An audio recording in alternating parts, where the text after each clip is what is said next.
আজকে যে বিষয়টা নিয়ে কথা বলার বেশি দরকার, যেহেতু আগামীতে একটা সময় আসছে যখন এই বিষয়টাকে নিয়ে মানুষ বেশি পাপে লিপ্ত হবে, এই জন্য বলছি।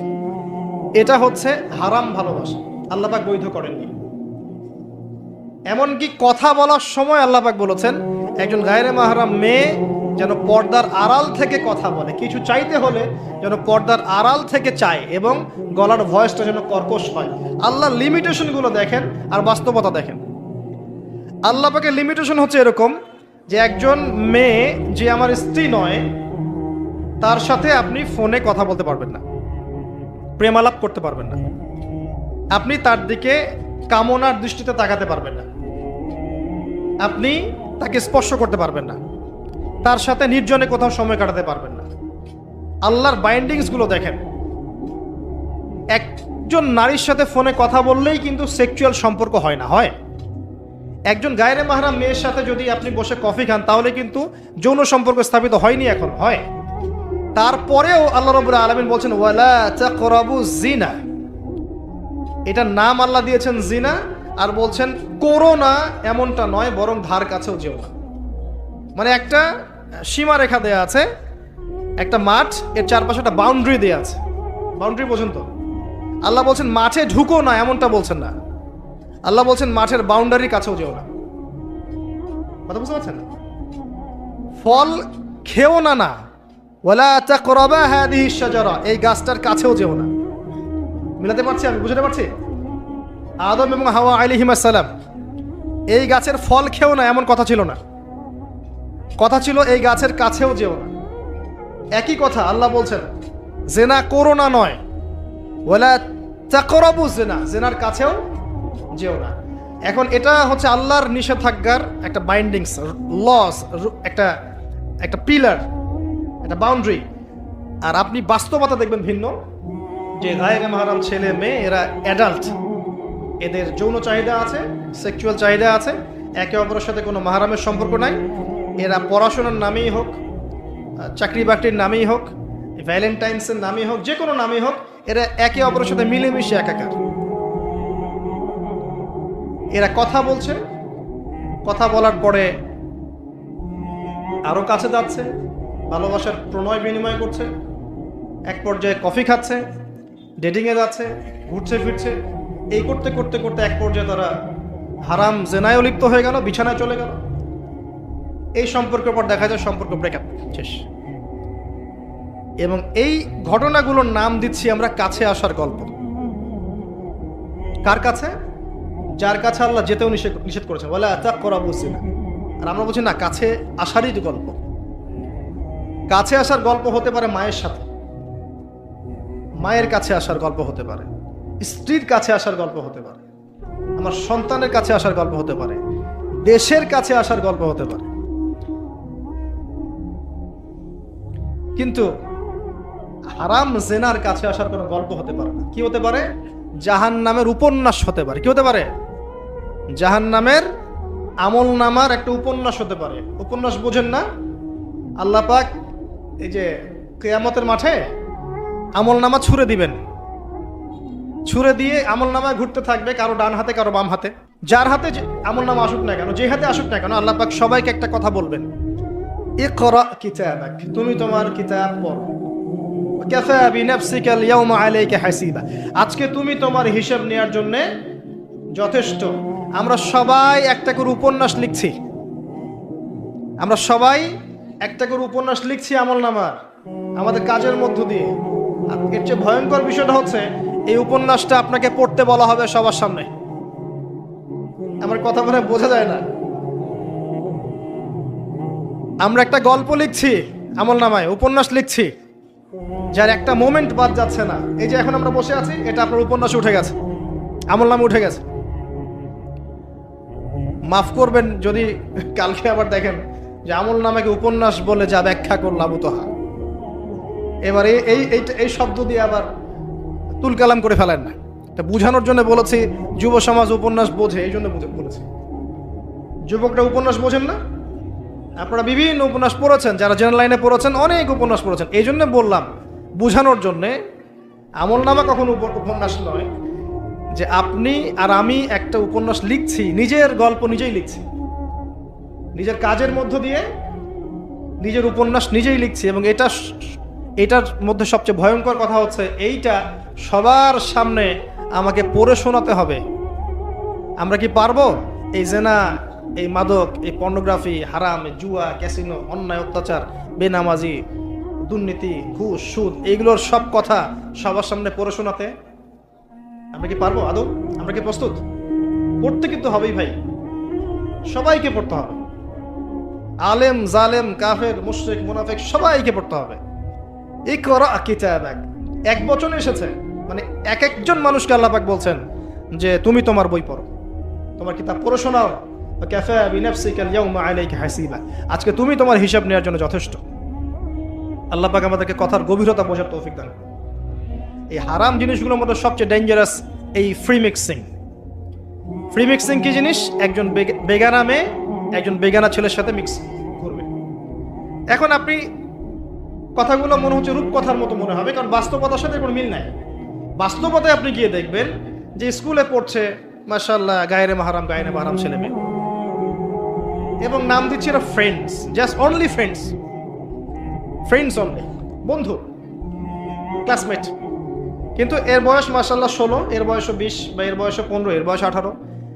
উভয়ের যৌন চাহিদা হয়েছে বালেগ এবং বালেগা। এই বয়সে আসার আরো 5-6 বছর আগে সে বালেগা হয়ে গেছে, এবং তারা কিন্তু আলাদা আলাদা সেকশনে পড়ছে না। এমন যদি হতো মেয়েদের আলাদা স্কুল, মেয়ে টিচার, মেয়েরা পড়ছে, কোনো সমস্যা নেই, টোটালি বৈধ এবং সুন্দর, ভালো সিস্টেম। ছেলেদের আলাদা স্কুল কলেজ, ছেলেরা আলাদা পড়ছে, আলাদা, কোনো সমস্যা নেই।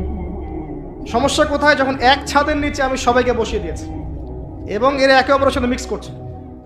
মিক্স, যেখানে আল্লাহ বলছেন কাছেও যেও না, এরা কথা বলছে, নোট চেঞ্জ করছে, একে অপরের সাথে গ্রুপ স্টাডি করছে, কফি খাচ্ছে, দেখা সাক্ষাৎ করছে, ডেটিং করছে, একে অপরের সাথে যৌন মিলনও করছে, একে অপরের সাথে বসে পর্ন দেখছে, যৌন মিলন করছে, সেক্সুয়াল সম্পর্ক স্থাপন করেছে, এবং মানুষ বুঝাচ্ছে এদেরকে এই সম্পর্কটা বৈধ, ভালো সম্পর্কটা পবিত্র, পরে বিয়ে করে নিলেই হয়ে গেল।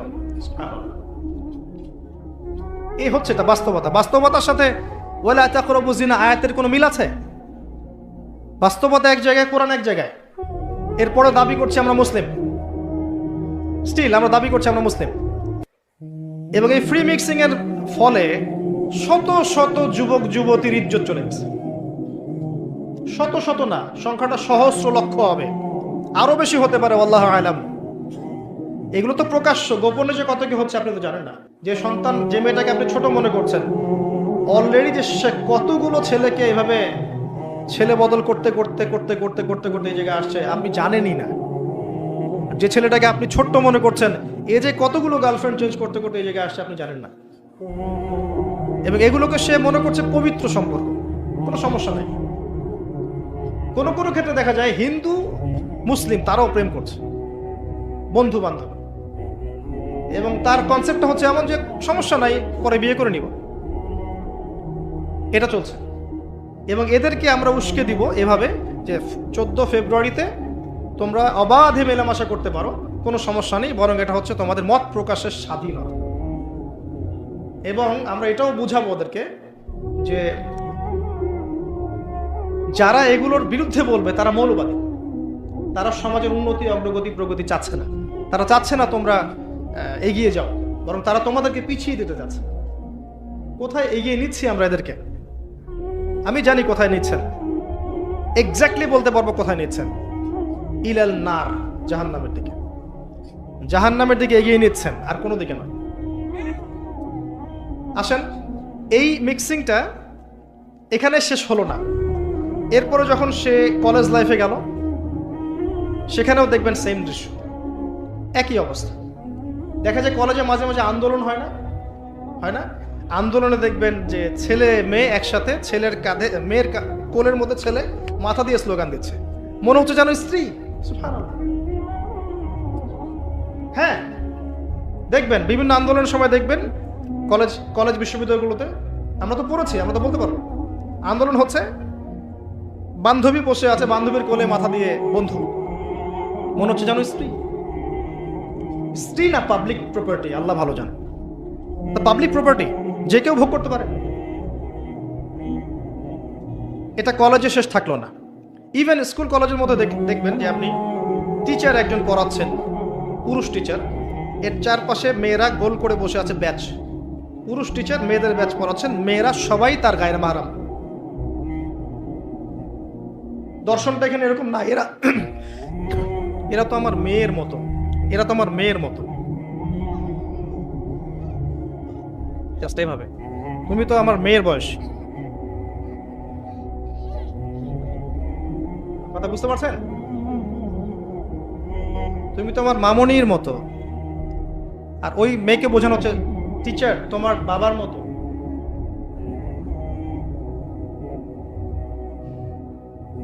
একটা পুরুষ টিচার, চারপাশে মহিলা, মেয়েরা বসে আছে, সবাই অ্যাডাল্ট, সবার সাথে তার বিয়ে জায়েজ, সবার সাথে তার বিয়ে শরীয়ত সম্মতভাবে জায়েজ।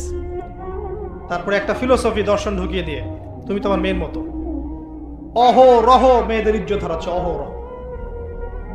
আপনারা সেকুলার পত্রিকাগুলো এবং মিডিয়াগুলো ঘাঁটতে থাকেন, দেখেন কি পরিমাণে ছাত্রীদেরকে টিজিংটা বেড়েছে, কি পরিমাণে বেড়েছে। এমন অনেক ছাত্রী আছে, আমি বিভিন্ন রাষ্ট্রের নিউজ দেখি, যে টিচাররা, একটা স্কুলের টিচাররা মিলে প্রাইমারি স্কুল থেকে শুরু করে হাই স্কুল পর্যন্ত অসংখ্য ছাত্রীকে রেপ করেছে, ভিডিও ধারণ করেছে। এখানে মহিলা টিচাররা ইনভলভ ছিলেন, এমন নিউজ এসেছে।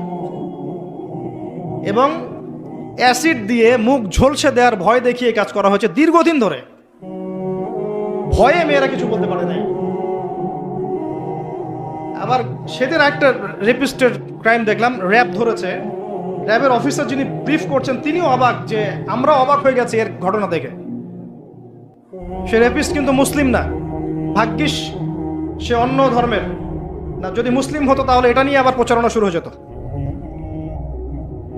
আমি তার ধর্মের নাম বলবো না, আমি জানি তার ধর্ম এটা শিক্ষা দেয় না, যেভাবে ইসলাম এটা শিক্ষা দেয় না, অন্য ধর্ম এটা শিক্ষা দেয় না। সে কি করেছে, রেপ করার পরে মেয়ে যেন গর্ভবতী না হয়, সে সেভাবে তার শারীরিক একটা মানে মেডিকেল ট্রিটমেন্ট করিয়েছে। আমি জানি না, আসলে আমি এইসব বিষয়ে খুব একটা ভালো জানি না। এমন এমন এমন কিছু পদ্ধতি এখন নাকি বের হয়েছে যে যৌন সম্পর্ক স্থাপন করলেও কনসেপ্ট করবে না, ছেলে তার মধ্যে সেটা করিয়েছে, যাতে সে গণহারে রেপ করতে পারে, একটার পর একটা, একটার পর একটা, কেউ প্রেগনেন্ট না হয়। র্যাবের অফিসার ব্রিফ করছেন, দেখেন ভিডিও, ফ্রি মিক্সিং। যেখানে যাবেন, কলেজে আপনি যাবেন, আবার দেখবেন কখনো কখনো যে ছেলেদের ব্যাচ পড়াচ্ছে মহিলা টিচার, ছেলেদের ব্যাচ মহিলা টিচার। তুমি তোমার ছেলের মতো, আর তাকে শেখানো হচ্ছে যে সে তো তার মায়ের মতো। আবার আমাদের ঢাকা শহর অত্যাধুনিক যে প্রতিষ্ঠানগুলো আছে, সেখানে গিয়ে দেখবেন যে ফর্মাল ড্রেসে মিস ক্লাস নিচ্ছে, ফর্মাল ড্রেস, শার্ট প্যান্ট টাই।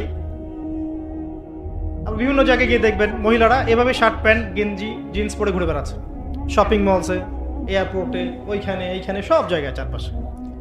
এটা তো ফ্রি মিক্সিং এর সাথে আরেকটা পাপ হলো কি, নবী সাল্লাল্লাহু আলাইহি ওয়াসাল্লাম বলেছিলেন যে শেষ জামানে এক শ্রেণী মেয়ে বের হবে যারা কাপড় পরেও নগ্ন থাকবে। এরা সেই ক্যাটাগরি যাদের ব্যাপারে আল্লাহ রাসূল বলেছেন তারা জান্নাতে যাবেও না, জান্নাতের গন্ধ পাবে না। শুধু ফ্রি মিক্সিংটাই সমস্যা না, এবং এটা শুধু স্কুল এবং কলেজে সীমাবদ্ধ নেই, চাকরির ক্ষেত্রেও দেখবেন সেই অফিসের বসের হাতে অনেক মেয়ে নির্যাতিত হয়েছে। বেতন বেশি দেওয়ার কথা বলে, প্রমোশন দেওয়ার কথা বলে। আর মেয়েরা তো একটু অবলা জাতি হয়, তারা একটু অবলা হয়, তাদের একটু মায়া মহব্বত বেশি থাকে, ইমোশনটা বেশি থাকে, তারা খুব বেশি কনভিন্স হয়ে যেতে পারে। ভালো স্বপ্ন দেখিয়ে, রঙিন রঙিন স্বপ্ন দেখিয়ে তাদের কত মানুষ ইজ্জত নষ্ট করে ফেলেছে আল্লাহ ভালো জানে। এরপরেও দেখবেন, এই সমস্যার পরেও দেখবেন তার উপরে আবার আছে পর্নোগ্রাফি। মানে মানুষ রাতের বেলা শুয়ে শুয়ে নগ্ন মুভিজ দেখছে আর দেখছে, দেখছে আর দেখছে। এটাকে উপরের লেভেল থেকে বন্ধ করার কোনো প্রয়াস নেওয়া হয়নি এখন পর্যন্ত। এমন অনেক কান্ট্রি আছে এই বিশ্বের মধ্যে যারা কিন্তু ইন্টারনেট সেকশনটাকে নিয়ন্ত্রণ করে। সব সাইট আমার দেশে চলতে পারবে না। ইভেন আমরা যে হারে ফেসবুক চালাই, চাইনিজরা কিন্তু এভাবে চালায় না। ওদের সামাজিক যোগাযোগ আলাদা মাধ্যম আছে, জানেন? সব জায়গায় একটা রেস্ট্রিক্টেড ব্যবস্থা আছে। পর্নোগ্রাফি যেগুলো দিয়ে ব্লু ফিল্মস দেখানো হয় সারা দেশের মানুষকে, একটা জাতির মানুষকে, এটা তো অ্যাটলিস্ট বন্ধ করা যেত। এটা বন্ধ করাটা তো নিঃসন্দেহে কোনো মৌলবাদী কাজ নয়, সন্ত্রাসী কাজ নয়, জঙ্গিবাদী কাজ নয়, তাই কি?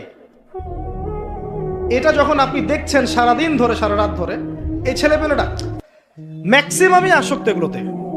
ইভেন এখন মেয়েরাও এগুলো দেখে। আপনি সেকুলার মিডিয়াগুলো রিপোর্টগুলো দেখেন, তারাই বলছে এগুলো। স্কুলে গিয়ে মেয়েদের ইন্টারভিউ নিচ্ছে, তোমরা কি এটা দেখো? মেয়েরা বলছে যে হ্যাঁ আমরাও দেখি, আমরাও কথাবার্তা বলি যে নতুন একটা আইটেম আসছে, এটা দেখ, এভাবে তারা কথা বলছে ক্লাসের মধ্যে। তো যখন ছেলে মেয়েরা এগুলো অবাধে দেখবে, যুবক যুবতী কিশোর কিশোরীরা, এরপরে আবার ফ্রি মিক্সিং, তার উপরে আবার বেহায়াপনা, নগ্নতা, পোশাক আশাকের পর্দার বালাই নাই, তখন আপনি চিন্তা করেন সমাজটা কি হইতে পারে। আবার এগুলোকে আমরা দিবসের মধ্য দিয়ে উৎসাহিত করছি, কাছে আসার গল্প, আসো আরো জানা করো। কোথায় ইসলাম আর কোথায় কোরআন আর কোথায় সেই পর্দার, কোথায় কি? আর ওই যে দেখেন একটা মেয়ে মুস্কান, ও তার নিকাব খুলবে না, 200-300 কুকুরের সামনে বলছে আল্লাহু আকবার। তো জান্নাত আসলে কাদের জন্য? এই অবস্থায় যদি আমরা কেউ খাস পর্দা করছি, এখন যারা আবার খাস পর্দা করছি তাদেরকে আবার বাঁকা চোখে তাকানো হচ্ছে, আবার কাউন্টার। এমনি তো চলছে এগুলো, আর উপর আবার কাউন্টার। একটা জায়গা বাকি রাখছে না শয়তান আপনাকে ফিতনায় ফেলার জন্য। এই অবস্থায় কেউ যদি পর্দা করতে যায়, ওকে আবার বাঁকা চোখে তাকানো হচ্ছে। এ তো ভালো সুবিধার মনে হচ্ছে না? তোমার বোরখার নিচে গিয়ে বোমটম আছে নাকি? সাইকোলজিক্যাল আক্রমণ। বোরখা পরে যাচ্ছে স্কুল কলেজে, টিচাররা কেমন করছে, তার সাথে কেমন যেন আচরণ করছে। এটা কেন করছো? মুখটা খোলো, নাহলে পরীক্ষা দিতে দেবো না। এগুলো চলছে। এরপরেও আরো আছে বিভিন্ন beauty contest, media, movies, cinema, এইসবের মধ্য দিয়ে ঘরে ঘরে ঢুকিয়ে দিয়েছি যে এই ফ্রি মিক্সিং, বেহায়াপনা, নগ্নতা, এটাই প্রগতি, এটাই উন্নতি, এটা অগ্রগতি। ইভেন আমাদের ছোট ছোট বাচ্চারা এগুলো দেখে দেখেই বড় হচ্ছে। এখন জানি না ওরা আবার কোন জেনারেশন হয়ে আল্লাহ। এর উপরে এসেছে সেলফি এবং ছবি ভিডিওর একটা মানে বুদ্ধি প্রতিবন্ধী জেনারেশন। একটু হলেই সেলফিস, ফেসবুকে আপলোড, আবার টিকটক, আবার ইউটিউবিং, আবার নিজে নিজেই হাসে, নিজে নিজে ছবি তোলে। আর অনলাইনটা অ্যাভেলেবল হয়ে গিয়ে সবার হাতে হাতে স্মার্টফোন যখন গিয়েছে, তখন এগুলো আপলোডিংটা খুব বেশি হচ্ছে। আপলোডিং, আগে ঘটনা ঘটতো সবাই জানতে পারতো না, এখন ঘটলে সারা দুনিয়ার মানুষ এক মুহূর্তে জেনে ফেলে। তখন একটা খারাপ ভিডিও সবার হাতে হাতে, ঘরে ঘরে। এবার এই হারাম ভালোবাসা, এটা ভালোবাসা বলার অপরাধ হবে, এই হারাম প্রবৃত্তির এই নগ্ন দাসত্ব, এই দাসত্বটাকে ভালোবাসার নাম দিয়ে আল্লাহর নাজিলকৃত পবিত্র ভালোবাসাকে চ্যালেঞ্জ করা হয়েছে। এবং বিভিন্ন মানুষ, সমাজের বিভিন্ন শ্রেণীর মানুষকে এই হারামের দিকে ধাবিত করা হয়েছে, যাতে সবাই জান্নাতের কাছে না বরং জাহান্নামের কাছে আসতে পারে। এই হলো অবস্থা। এখন এই অবস্থায় আল্লাহ রাব্বুল আলামিন মুমিনদের জন্য সলিউশন দিয়েছেন সূরা নূরের মধ্যে। কুল লিল মুমিনিন ইয়াগুদ্দুনা মিন আবসারিহিম ওয়া ইয়াহফাযু ফুরুজাহুম। এটা পড়ে আছে আপনার কোরআন। মুমিন পুরুষদেরকে আপনি বলুন, হে নবী, তারা যেন চক্ষু নিচু রাখে এবং তাদের লজ্জাস্থানের হেফাজত করে। মুমিন নারীদেরকে আপনি বলুন যেন তারা তাদের লজ্জাস্থানের হেফাজত করে, চোখ নিচে রাখে, এবং তারা এই মানুষদের ছাড়া অন্য কারোর সামনে যেন না যায়, এবং জিনাত, হিজাব তারা যেন অবলম্বন করে। এটা আল্লাহর আদেশ। Only Quran, or only hadith and only Islam can solve this problem. কোরআন, সুন্নাহ এবং ইসলাম ছাড়া কেউ এই সমস্যা সলভ করতে পারবে না। এখানকার সলিউশন এগুলা। প্রথমত তারবিয়াত দিতে হবে ছোট থেকেই, তার উপরে নিয়মিত ইমানের চর্চায় রাখতে হবে, তার উপরে ছেলে মেয়েদেরকে পর্দা বোঝাতে হবে, ছোট থেকেই মেয়েদেরকে পর্দায় রাখতে হবে। তারপরেও যদি বড় হয়ে এদের মধ্যে খারাপ চিন্তা আসে, চোখ নিচু করতে হবে। যেগুলো অশ্লীল সেগুলোর ধার কাছে যাওয়া যাবে না। দ্রুত এদের বিয়ের ব্যবস্থা করতে হবে যাতে ওরা পবিত্র লাইফ লিড করতে পারে। তারপরে দেখবেন আস্তে আস্তে কিছুটা হলেও, 100% না হলেও কিছুটা হলেও আপনি ফিতনা থেকে দূরে রাখতে পারবেন।